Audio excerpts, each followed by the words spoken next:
says the exact same thing. Right there in the book of Hebrews, it references the exact same thing. So that's when I started recognizing something wrong with the story. So what did I do? Around Easter, Jesus of Nazareth. Really? Okay, so I got my Bible. And I'm looking.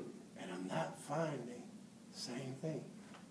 And this is produced by Cecil B. DeMille with Tyrone Powers and all the graphics and all this stuff.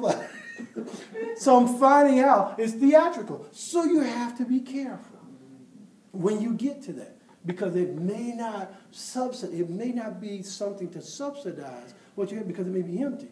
It may be more cosmetic and so filled with cinematography that is not about the truth. They tell you about the life of Abraham. Really?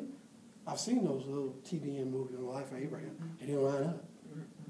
The life of Paul. I'm looking at that. It didn't line up. So you have to be careful with that. Because some people put their opinion on movies too, and they're slant. Come to find out, Cecil B. DeMille was a Catholic, and he was So he was actually doing it according to the Latin Vulgate more than it was based upon the King James Version of Scripture. So there was a spin on it because he was sanctioned by and commissioned and paid by the Catholic Church to produce the movies. So that's what he did. So it makes a difference. Anything else?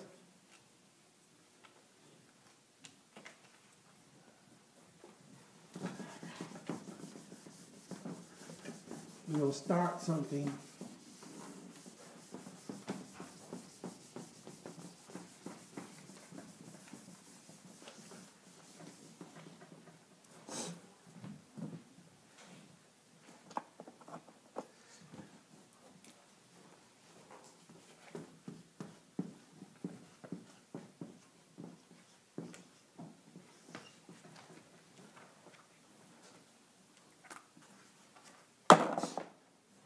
That's it. I can go sit down. Y'all know about this, right? That's easy. I can sit down. We got that. We don't have to study that. We don't have to say anything. We don't have to be on the scripture. We don't have to do nothing. I'm not married. You know about marriage. No, no.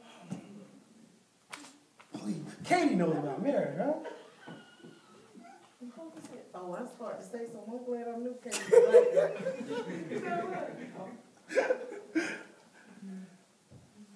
That's our next topic that we're going to go over. It's marriage. So since we had about 15 minutes, I figured we'd do a little introduction. And this is an intro to marriage.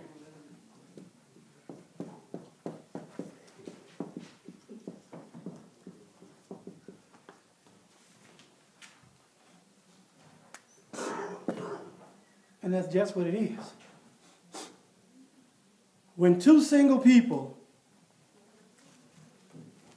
feel this crazy attraction to one another,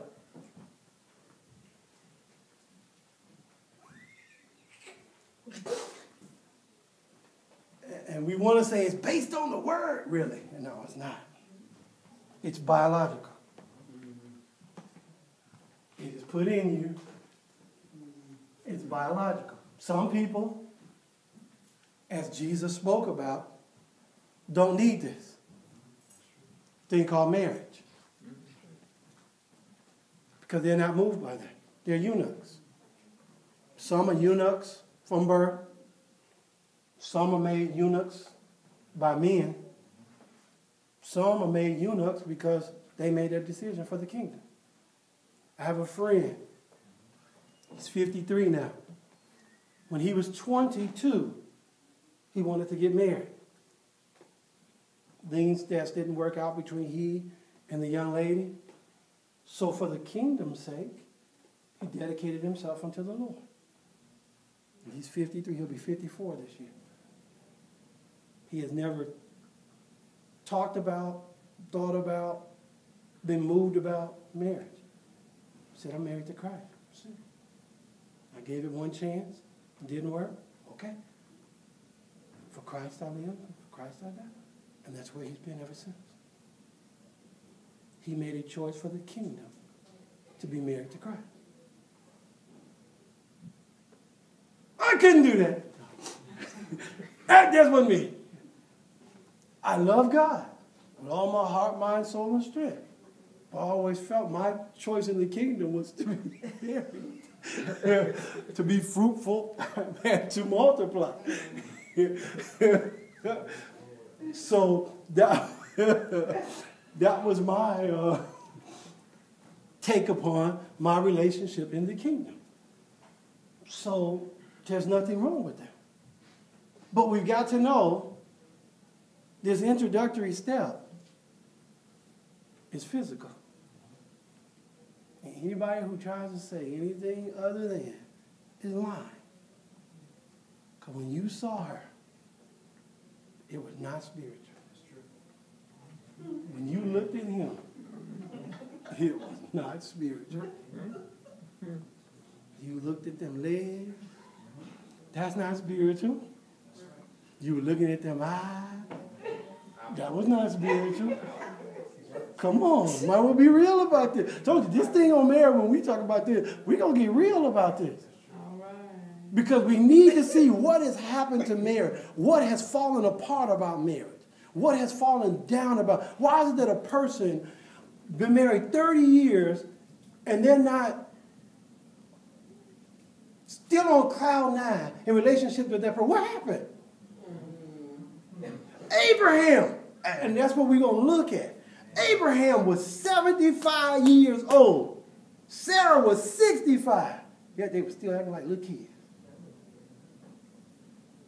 Because at 85, Abimelech was looking at him, and he was out there sporting with her, and they were playing. He's 85 years old. Brother had it going on, but he didn't have to worry about no Viagra and nothing like that. Brother man had it going on. He was a man. She was 75. She was fine. And because she was, Abimelech wanted her, and he wanted her to be his wife. But he saw him, he said, no, that's my sister. And he was going to take her. But he saw them sporting. You know how you do. You touch each other in such a way and be nudging each other and doing things. And he was 85 years old, still doing it, still playing. Well, I tell you, Abraham had G, y'all. Man, I tell you, you can learn something from Abraham. But at that age, they had been married for a number of years. He was still enthralled with his wife.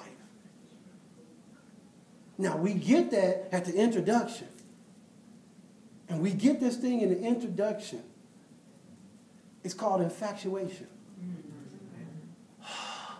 We go to bed at night dreaming of them. They're in our thoughts. Oh, we can't eat. We're swooned. We see them walking down the street and their legs become butter.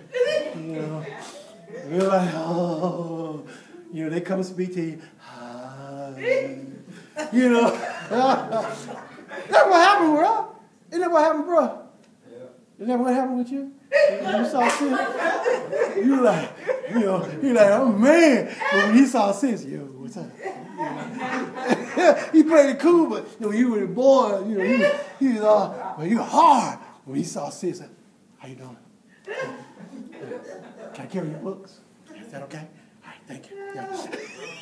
Nah, they change you. It's not spiritual. It's biological. There's a connection made. Because why? You're missing something. As a man, you're missing something. It's called a rib. Something was taken out of you way back in Adam. And it still perpetrated you today. It's missing. It's a rib. And you want to be complete and whole. And you know, this person sparked that. Did that. Mama know what I'm talking about.